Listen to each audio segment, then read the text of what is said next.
अस्सलामु अलैकुम वरहमतुल्लाहि ताला वबरकातुहु। इन्नल्लाह व मलाइकतहु युसल्लूना अलन नबी या अय्युहल्लज़ीना आमनू सल्लु अलैहि व सल्लिमू तस्लीमा। अल्लाहुम्म सल्लि अला सय्यिदिना नबिय्यिना मौलाना मुहम्मदिन व बारिक व सल्लिम अलैहि। सुब्हानक ला इल्म लना इल्ला मा अल्लमतना इन्नका अंतल अलीमुल हकीम। रब्बि श्रह ली सदरी व यस्सिर ली अम्री वहलुल उक़दतम मिन लिसानी यफ़क़हू क़ौली। அல்ஹம்துலில்லாஹ். அல்லாஹுவினுடைய பேரருள் பெருங்கிருபை, புனிதமான ஜும்ஆவுடைய இரவிலே அல்லாஹுவை பற்றி ஞாபகப்படுத்துவதற்கு அல்லாஹ் வாய்ப்பை வழங்கி இருக்கிறான். அல்லாஹுக்கே எல்லா புகழும். வாழும் காலமெல்லாம் முத்து முஹம்மது ரசூலுல்லாஹி ஸல்லல்லாஹு அலைஹி வ ஸல்லம் அவர்களின் மீது ஸலவாத்தை மொழிந்து அவர்கள் வாழ்வியலை சுவைத்து ரசிக்கக்கூடிய நசீபை அல்லாஹ் வழங்குவானாக.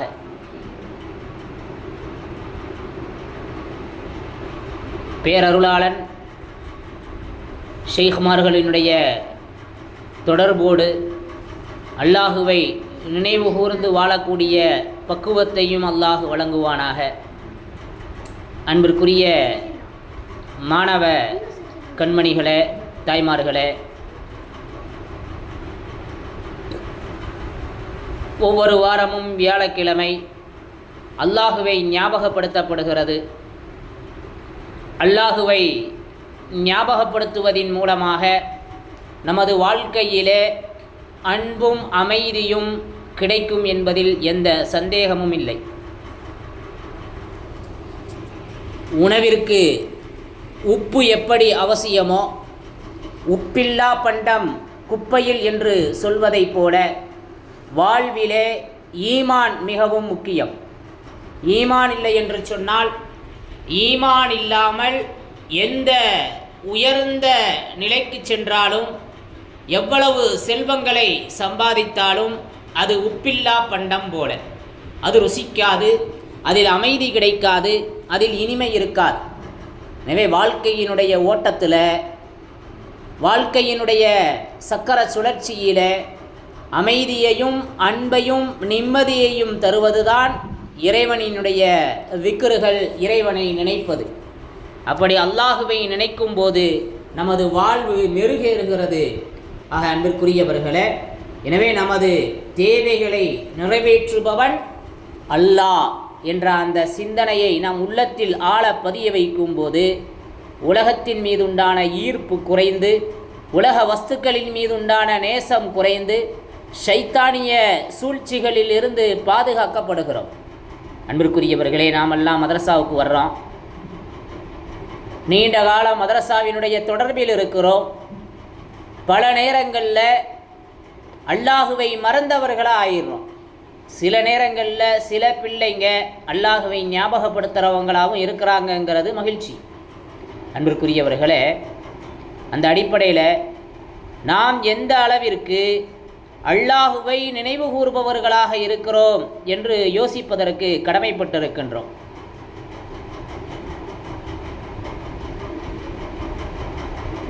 நமக்கு முன் வாழ்ந்த சஹாபாக்கள், இறைநேச செல்வர்கள், இமாம்கள், இவர்களுடைய அந்த வாழ்க்கையை பார்க்கும்போது உண்மையிலேயே மெய்சிலிர்க்க வைக்கிறது.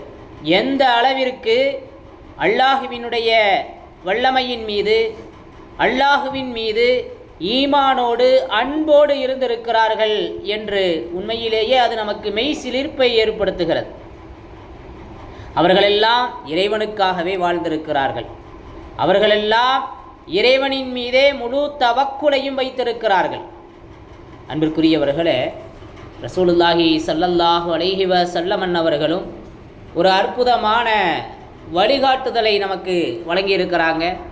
அந்த வழிகாட்டுதலின் பிரகாரம் இமாம் பெருமக்கள் எல்லாம் வாழ்ந்திருக்கிறார்கள் என்று பார்க்கும்போது உண்மையிலேயே நாம் எந்த அளவிற்கு அல்லாஹுவை விட்டும் தூரமாக வாழ்ந்து கொண்டிருக்கிறோம் என்பதை அறியத் தருகிறது.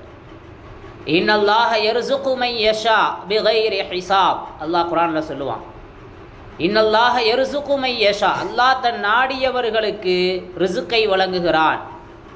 எந்த ஒரு கேள்வியும் இல்லாமல், எந்த ஒரு பிரதி உபகாரமும் இல்லாமல் அல்லாஹ் நமது தேவைகளை நிறைவேற்றக்கூடியவனாக இருக்கிறான் என்பதை அறிகிறோம். மேன்மைக்குரியவர்களே, இமாம் இப்ராஹிம் இப்னு அதுகம் ரஹ்மத்துல்லாஹி அலைஹி மாபெரும் இறைநேச செல்வர், பல்கு நாட்டினுடைய மன்னராக இருந்து இறை ஞானத்திற்காக தன் அரச பதவியை துறந்த மாபெரும் ஞானி. ஒரு முறை ஒரு மரத்தோட நிழலில் உட்காந்து சாப்பிட்டுக்கிட்டு இருக்கிறாங்க. ஒரு காகம் பறந்து வந்துச்சு. அவர் வச்சிருந்த ரொட்டி துண்டை தன்னுடைய அழகால் அப்படியே தூக்கிக்கிட்டு வேகமாக போயிடுச்சு.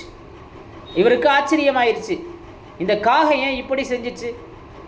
எனவே இப்ராஹிம் இப்னு அதுகம் ரஹ்மத்துல்லாஹி அலைஹி அந்த காகத்தை பின்தொடர்ந்து போகிறாங்க. அது தூரத்தில் இருந்த ஒரு மலை உச்சிக்கு போச்சு. அங்கு போன உடனே அங்கு இப்ராஹிம் இப்னு அதுகம் ரஹ்மத்துல்லாஹி அலைஹி பார்த்த காட்சி உண்மையிலேயே அவர்களுடைய கண்களில் கண்ணீரை வள வச்சிருச்சு. அங்கே 2 கையும் காலும் கட்டப்பட்ட நிலையில் ஒரு மனிதன் கிடக்கிறான். அசையக்கூட முடியல அவனால். இந்த காகம் தன் அலகில் வைத்திருந்த ரொட்டியை அவனுடைய வாய்க்கு கொண்டு போய் ஊட்டி விட்டுச்சு. பிறகு அருகில் இருந்த நீர்நிலைக்கு போய் அதனுடைய அலகில் தண்ணியை எடுத்துகிட்டு வந்து அவனுக்கு கொடுக்குது. இப்போ இப்ராஹிம் அதுகம் ரஹ்மத்துல்லாஹி அலைஹி அந்த மனிதன்கிட்ட போனாங்க. நீ யாருப்பா, உனக்கு என்ன ஆச்சு, ஏன் இப்படி கிடக்கிற அப்படின்னு கேட்குறாங்க. அப்போ அவை சொன்னால், நான் ஒரு வியாபாரி, திருடர்கள் வந்து என் செல்வத்தை வியாபார பொருட்களை எல்லாம் கொள்ளையடிச்சிட்டாங்க. என் கைகாலை கட்டி போட்டுட்டு போயிட்டாங்க. 7 நாளாக நான் இங்கே கிடக்கிறேன். இந்த காகத்தின் மூலம் அல்லாஹ் எனக்கு உணவையும் நீரையும் தந்து உயிரை பாதுகாத்தான் அப்படின்னு அவர் சொன்னார். ஆக கைகால் அசைக்க முடியாத ஒரு மனிதனுக்கு காட்டில் உணவளிக்கிற வல்லமை அல்லாஹுக்கு இருக்குது. எனவே மனிதன் தன்னுடைய ரிசுக்குக்காக கவலைப்பட வேண்டியதில்லை அப்படிங்கிறத இதன் மூலமாக நாம் பார்க்குறோம். அன்பிற்குரியவர்களே, இப்படியாக வரலாறு நெருகிலும் நிறைய அற்புத சம்பவங்கள் இருக்கிறது. மேன்மைக்குரியவர்களே, இதே மாதிரி தான் இமாம் ஷாஃபிஈ ரஹ்மத்துல்லாஹி அலைஹி வறுமையினுடைய மிகப்பெரிய அந்த கடைசி எல்லையில் இருந்தாங்க. இஸ்லாத்தினுடைய மாபெரும் தூணாக, ஷரியாவினுடைய ஃபிக்ஹின் அறிஞராக இமாம் ஷாஃபிஈ ரஹ்மத்துல்லாஹி அலைஹி வாழ்ந்திருக்கிறாங்க. அவங்க யமன் நாட்டு நீதிபதியாக பணியாற்றிட்டு மதீனாவுக்கு வந்துக்கிட்டு இருக்கிறாங்க. அவங்க கடினமான உழைப்பில் ஒரு 10,000 தீனார்கள் சம்பாதிச்சு வச்சுருந்தாங்க.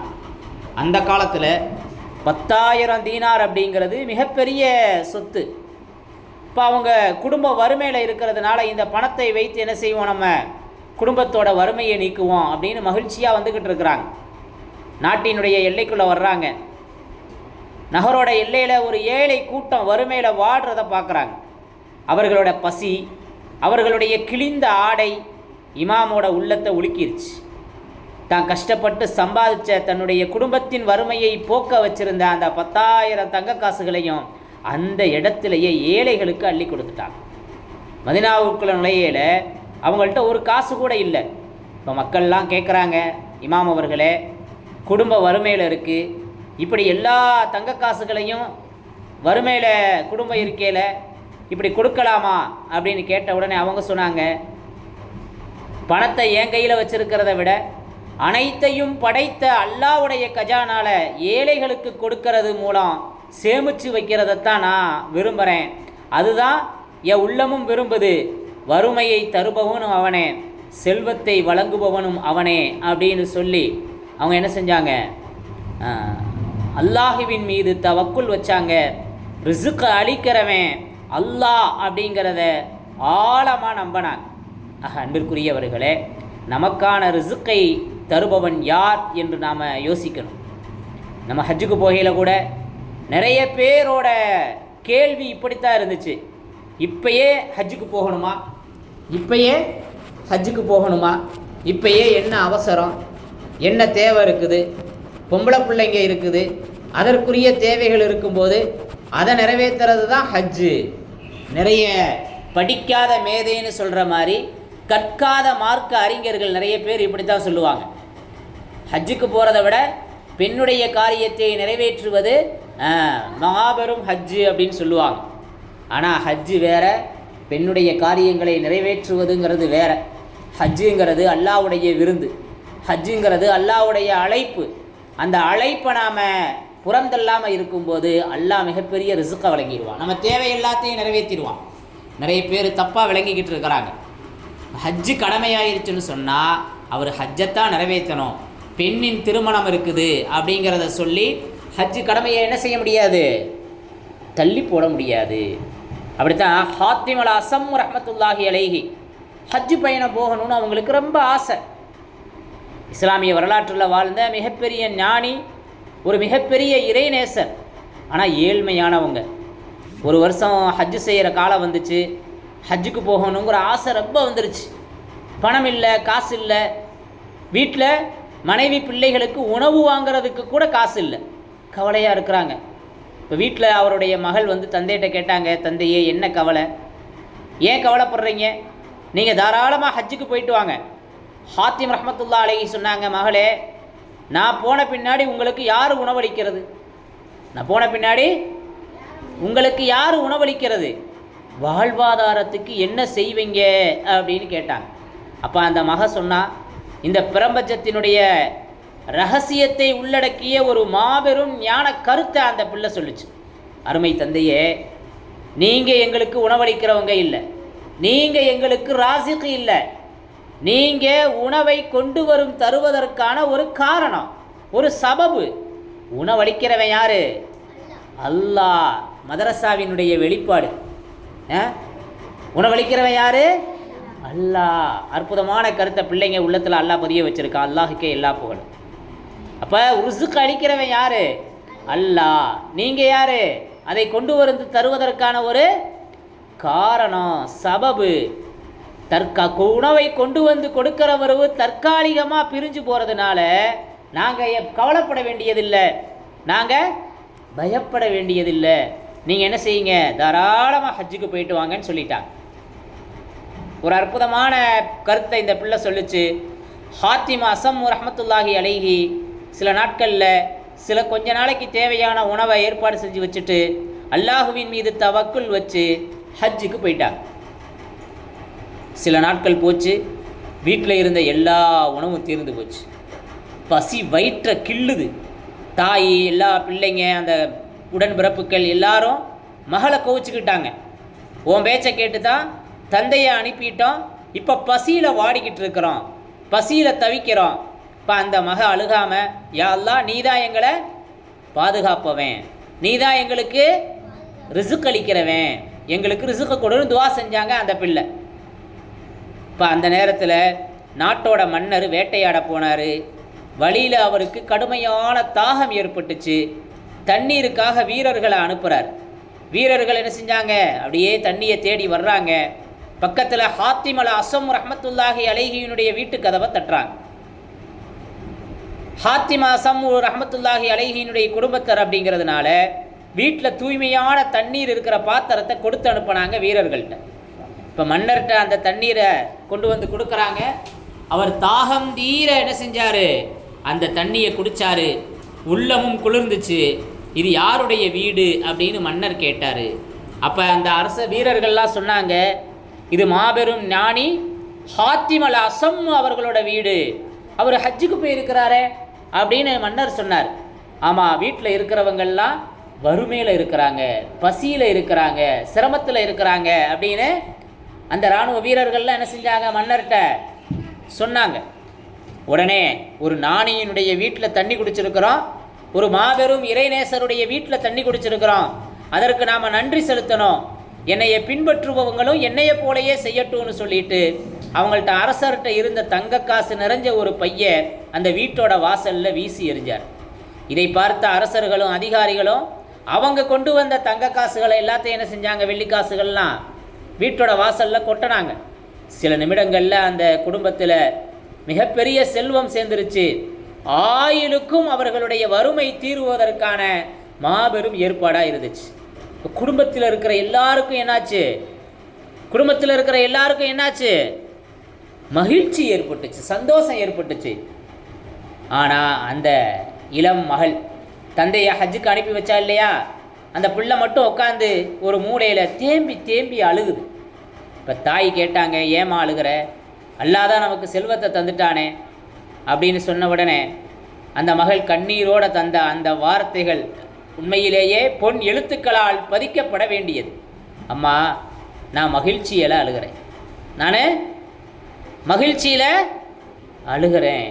ஒரு சாதாரண மனிதன் நம்ம ஒரு நொடி இரக்கத்தோடு பார்க்குறான். யார்?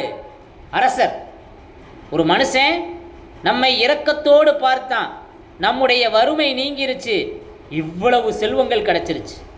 அகிலத்தை படைத்து பரிபாலிக்கக்கூடிய எல்லையற்ற பேராற்றல் கொண்ட அல்லாஹ் இருக்கிறானே, அவன் ஒரு முறை நம்மளை ரஹமத்தோடு பார்த்தா நம்மளுடைய நிலை எந்த அளவுக்கு மாறும் அப்படின்னு நினச்சேன். அதனால் நான் என்ன செஞ்சேன்? ஆனந்த கண்ணீரை விட்டுக்கிட்டு இருக்கிறேன். இப்போ அல்லாஹ்வினுடைய அன்பு கொஞ்சம் கிடச்சிச்சுன்னா நம்ம வாழ்க்கை எந்த அளவுக்கு உயரும் அப்படின்னு அந்த பெண் சொன்னான். தந்தைக்கு வறுமையில் ஹஜ்ஜுக்கு போக முடியாமல் இருக்கையில் ஹஜ்ஜுக்கு அனுப்புவதற்கான அற்புதமான வார்த்தைகளை கூறி தந்தையை ஹஜ்ஜுக்கு அனுப்பி வச்ச அந்த பிள்ளையினுடைய வார்த்தை. குடும்பம் வறுமையில் இருக்கையில் அந்த பிள்ளைய குடும்பமே திட்டுறாங்க. அல்லாஹ் ரிஸ்க் தருவான்னு சொன்ன அந்த ஆளுமை, அந்த அல்லாஹுவின் மீது உண்டான நம்பிக்கை நம்முடைய வாழ்க்கையிலையும் தடுமாறும் தருணங்களில் அல்லாஹுவின் மீது தவக்குள் வரணும், அல்லாஹுவின் மீது நம்பிக்கை வரணும். நமக்கான ரிசுக்கை தர்றவன் யாரு? அல்லாஹ். நமக்கான ரிசுக்கை தர்றவன் அல்லாங்கிற அந்த சிந்தனை வரணும். ஒரு இறை நம்பிக்கையாளனுடைய உள்ளம் எப்படி இருக்கணும்னா பறவையின் உள்ளத்தை போல இருக்கணும். ஹதீஸில் படிக்கிறோமா இல்லையா? ஹதீஸில் படிக்கிறோமா இல்லையா? காலையில் பறவை என்ன செய்யுது? வெறும் வயிற்றோட கிளம்பி போகுது. என்ன திட்டம் போடுது? ரிசுக்கு கிடைக்கிறதுக்கு, சாப்பிடுவதற்கு. அது என்ன திட்டத்தை வச்சிருக்கு? ஒரு திட்டமும் இல்லை. வெறும் வயிற்றோட கிளம்பி போகுது, வயிறு நிறைந்து தன்னுடைய கூட்டுக்கு வருது. இது மாதிரி தான் ஒரு இறை நம்பிக்கையாளர் அல்லாஹுவின் மீது என்ன செய்யணும்? நம்பிக்கை வைக்கணும். நம்பிக்கை வச்சா அல்லாஹ் ரிசுக்கை தருவாங்கிறத அல்லாஹ் ஹஜ்ஜில் உணர வச்சான். இப்போ வரைக்கும் இந்த வருஷம் ரூமில் உணவு சமைப்பதற்கு தடை. எல்லாரும் சிரமப்பட்டாங்களாம்ல, இதுதான் கேள்வி. ஆனால் அல்லாஹ்வுடைய கிருபையில் அல்லாஹ் நம்மளை சிரமப்படவே வைக்கல. அல்லாஹ் சிரமப்படவே வைக்கல. உணவு கிடைக்கல, பசியாயிருச்சு, பிரெட்டும் ஜாமும் சாப்பிட்டுக்கிட்டு பசியோடு இருந்தோம் அப்படின்னு எந்த இடத்துலையும் அல்லாஹ் தவிக்க விடலை. இந்த ஆண்டு ஆரம்பத்திலேயே தகவல் சொல்லிட்டாங்க, அங்கு சமைப்பதற்கு அனுமதி இல்லைன்னு. ஹஜ் கமிட்டியிலேயே உணவு ஏற்பாடு செய்யப்படும்னு சொல்லி யாருக்கு உணவு வேணுமோ அவங்க என்ன செய்யுங்க, ஆம்னு சொல்லுங்க அப்படின்ற தகவலும் கொடுத்துருந்தாங்க. ஆனால் அப்பயே அல்லாஹ் உள்ளத்தில் என்ன போட்டான்னா, நாம் அதில் ஆமுன்னு சொல்ல வேண்டாம். எங்கே என்ன உணவு கிடைக்குதோ அதை சாப்பிட்டுக்கிட்டு நாம் வாட்டுக்கு அமலில் இருந்துருவோம். கஅபாலையே நம்ம நேரத்தை என்ன செஞ்சுருவோம், கழிச்சிருவோங்கிற சிந்தனை தான் இருந்துச்சு. அல்லாஹ் கூப்பிட்டு போகிறான். அதனால் உணவை பற்றி நாம் என்ன செய்ய வேண்டாம், கவலைப்பட வேண்டாங்கிற ஆழமான சிந்தனையை அல்லாஹ் உள்ளத்தில் போட்டிருந்தான். அதனால் அதை பற்றி பெருசாக நினைக்கல. இப்போ வரைக்கும் சொல்கிறது, அமல் வேணும்னு நினச்சா அல்லாஹ் உணவை கொடுத்துருவான். உணவு வேணும்னு நினச்சா உணவும் கிடைக்கிறது சிரமமாகும், அமலும் செய்ய முடியாமல் போயிடும். அதனால் நாம் அமல் செய்யணும்னு நினச்சோம், அல்லாஹ் நம்மளுடைய உடல் ஆரோக்கியத்திற்கு தகுந்த மாதிரி அற்புதமாக அல்லாஹ் அழைச்சிட்டு போய் நிறைய அமல்களை செய்ய வச்சான். நிறைய நேரங்களில் கஅபால இருக்க வச்சான். குர்ஆன் அதிகமாக ஓத வச்சான். அல்லாஹ்வுடைய கிருபையில் 40 நாளில் 4 குர்ஆன் முடிப்பதற்கான வாய்ப்பு ஏற்பட்டுச்சு. அது இல்லாமல் நிறைய செலவாத்துக்கள் ஓதணும், நிறைய நேரத்தில் தவாப்பில் இருந்தோம், உம்ராக்கள் செஞ்சோம். இது எல்லாமே என்னன்னா, நாம் ஆரம்பத்தில் உணவை பற்றி நாம் என்ன செய்யலை, யோசிக்கவே இல்லை. நிறைய பேர் உணவை பற்றி யோசித்தாங்க, அதற்காக மெனக்கெட்டாங்க. நம்ம கூட இஸ்மாயில் ஒரு நண்பர் கூட இருந்தார். அமீர் சாப், ஹாஜி சாப், என்ன செய்கிறது, நாளைக்கு அந்த பில்டிங்கை பூட்டிடுவாங்க, முடிஞ்சிருச்சு, அங்கே இருக்கிற பில்டிங்கில் இருக்கிறவங்க கிளம்பிட்டாங்க, அங்கே கேண்டீன் வைக்க மாட்டாங்க, அதனால் நாளைக்கு என்ன பண்ண போகிறோமோ தெரில உணவுக்கு அப்படின்னு என்ன செய்வார், அவர் அடிக்கடி சொல்லிக்கிட்டே இருப்பார். இது நம்ம அல்லாஹ்வுடைய விருந்தாளிங்க, அல்லாஹ் கூப்பிட்டு வந்திருக்கான், தேவையா எல்லாம் நிறைவேற்றுவான், பேசாமல் இருங்கன்றுவோம். அதே மாதிரியே இப்போ வரைக்கும் போயிட்டு வந்ததுலேருந்து கேட்குறவங்க எல்லாமே உணவுக்கு சிரமப்பட்டீங்களான்னு தான் கேட்குறாங்க. ஆனால் நமக்கு என்ன செய்யலை, அல்லாஹ் உணவுக்கு சிரமப்படவே வைக்கலை. உயர்ந்த நாளாக இருக்கக்கூடிய அரஃபாவுடைய நாளில் கூட அல்லாஹ் ராஜ விருந்து கொடுத்தான். அல்லாஹ் இப்படி நம்மளை கண்ணியப்படுத்தும் போது நாம் அல்லாவை எந்த அளவுக்கு நேசிக்கணும்னு அல்லாஹ் என்ன செஞ்சான், சிந்திக்க வச்சான். ரிஸ்க் அளிக்கிறவன் யார், அல்லாங்கிறத உணர வச்சான். உணவை பற்றி யோசிக்கலை, உணவை பற்றி கவலைப்படலை. நாளைக்கு உணவுக்கு என்ன செய்கிறது, அங்கே போனால் சிரமமாக இருக்குது, லிஃப்டில் ஏறி பக்கத்து பில்டிங்கில் போகிறது ரொம்ப சிரமமாக இருக்குது. ஆனால் எந்த இடத்துலையுமே அல்லாஹ் பட்டினியாக வைக்கலை. இன்றைக்கி கூட ஒருத்தர் சொன்னார், அவங்க போயிருந்தாங்க, பல நேரங்களில் ப்ரெட்டையும் ஜாமையும் சாப்பிட்டு பசியோடு இருந்தோம் அப்படின்னு சொல்லியிருந்துருக்கிறாங்க. அந்த மாதிரி எங்கேயுமே இல்லை. சில நேரங்களில் உடல் உபாதையின் காரணமாக கொஞ்சம் தூங்கிட்டோம் அப்படின்னா அது மாதிரியான நேரங்களில் வேணால் உணவு கிடைக்கிறதுல கொஞ்சம் சிரமம் ஏற்பட்டுருக்குமே ஒழிய, அப்போ கூட அல்லாஹ் பக்கத்தில் ரூமில் இருந்தவங்கள்ட்ட இருந்து அல்லாஹ் என்ன செஞ்சான், நூடுல்ஸு, அது மாதிரி மேகி, இது மாதிரியான விஷயங்களை வச்சு அல்லாஹ் என்ன செஞ்சான், பசியை தீர்த்து வச்சுட்டான். இப்போ நம்ம உணவை பற்றி கவலைப்படலை, உணவு அல்லாஹ் கொடுக்குறான்ற நியத்தில் இருந்தோம். அதனால் எங்கேயுமே பட்டினியில் அல்லாஹ் இருக்க வைக்கலை. அல்லாஹ் எல்லா இடத்துலையுமே பசியை தீர்த்து வச்சுருந்தான். ரிசுக்கை அவன் கொடுத்துக்கிட்டே இருந்தான், ரிசுக்கை அவன் கொடுத்துக்கிட்டே இருந்தான். ரிசுக்குக்காக நாம் என்ன செய்யலை, உணவுக்காக எந்த முயற்சியும் பெருசாக செய்யலை. ஆனால் உணவு வந்துச்சு அப்படி தான் சொல்லணும். அதனால் அமலும் பாதிக்கப்படலை. உயர்ந்த நாளாக இருக்கக்கூடிய அரஃபா நாளில் அல்லாஹ் ராஜ விருந்து கொடுத்தான்.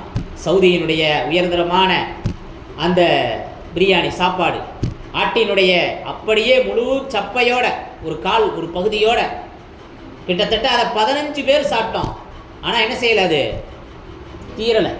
அந்தளவுக்கு ஒரு உயர்ந்த விருந்து அல்லாஹ் கொடுத்தான். ஹைர் அல்ஹம்துலில்லாஹ். என்ன சொல்ல வர்றோன்னு சொன்னால், ரிசுக்கு தர்றவன் யார், அல்லாஹ். நமக்கான ரிசுக்கை எப்படியா இருந்தாலும் தந்துடுவான். பல நேரங்களில் இன்றைக்கி நாம் மாமிசம் சாப்பிடலான்னு நினச்சிருப்போம், ஆனால் வீட்டில் வாங்கி கொடுத்துருக்க மாட்டோம். நம்ம ஒத்தலைப்பொண்ணில் இருக்கையில் நிறையா உணர்ந்துருக்கோம். திடீர்னு நண்பர் என்ன செஞ்சுருவாங்க, வாங்க சாப்பிட போகலான்னு கூப்பிட்டு போயிடுவாங்க. நாம் நினச்சோம், அல்லாஹ் என்ன செஞ்சிருவான், நமக்கு கொடுத்துருவான். அவனுக்காக வாழும்போது, அவனுக்காக தியாகம் செய்யும்போது அவன் ரிசுக் அளிக்கக்கூடியவனாக இருக்கிறான். அவனுக்காக தியாகமே செய்யலேனாலும் ரிசுக்கை அல்லாஹ் தந்துக்கிட்டு தான் இருக்கிறான். ஆக அன்பிற்குரிய தாய்மார்களே, சகோதரிகளே, நமக்கான ரிசுக்கு அல்லாட்ட இருக்குது, நமக்கான கண்ணியம் அல்லாட்ட இருக்குது. அந்த கண்ணியத்தை உணர வைப்பது தான் இந்த வியாழந்தோறும் நடத்தக்கூடிய இந்த திக்ரு மஜ்லிஸினுடைய நோக்கமாக இருந்து கொண்டிருக்கிறது. எல்லா சூழ்நிலைகளையும் அல்லாஹுடைய வல்லமையை உணரணும், அல்லாஹுவினுடைய தாத்பரியத்தை உணரணும். அல்லாஹ்வை நாம் மறந்துடவே கூடாது. நடக்க வச்சவன் அல்லாஹ், மதரசாவுக்கு வர வச்சவன் அல்லாஹ், மதரசாவில் உட்கார வச்சவன் அல்லாஹ், உணவை தருபவன் அல்லாஹ், உணவை கையில் எடுத்து சாப்பிட வைக்கிறவன் அல்லாஹ். வாய்க்குள்ளே போன உணவு நம்ம உடம்புக்கு சத்தாகணும், நம்ம உடம்புக்கு எனர்ஜி ஆகணும், அதை தருபவனும். இன்றைக்கி நிறைய உணவு சாப்பிட்றோம், புது புது விதமான உணவுகள் மடை மாற்றம் செய்யப்பட்டு பெயர் மாற்றப்பட்டு ஒரே உணவு பல வடிவங்களில் கிடைக்குது. அது எல்லாம் சாப்பிட்டோம், சத்து இல்லாமல் இருக்கிற என்ன காரணம்? அல்லாஹ் தான் இந்த உணவை கொடுத்தாங்கிற சிந்தனை இல்லை, அல்லாஹ் தான் இந்த உணவை தந்தான்கிற அந்த சிந்தனை இல்லை, எண்ணம் இல்லை. ஆக ரிசுக் அளிக்கிறவன், தேவையை நிறைவேற்றுபவன் அல்லாஹுவாக இருக்கிறான் என்பதை உணர்ந்து கொள்வதற்கு அல்லாஹ் அருள் புரிவானாக. வாஹிரு தஅவானா அனில் ஹம்துலில்லாஹி ரப்பில் ஆலமீன். அஸ்ஸலாமு அலைக்கும் வரஹ்மத்துல்லாஹி தஆலா வபரகாத்துஹு.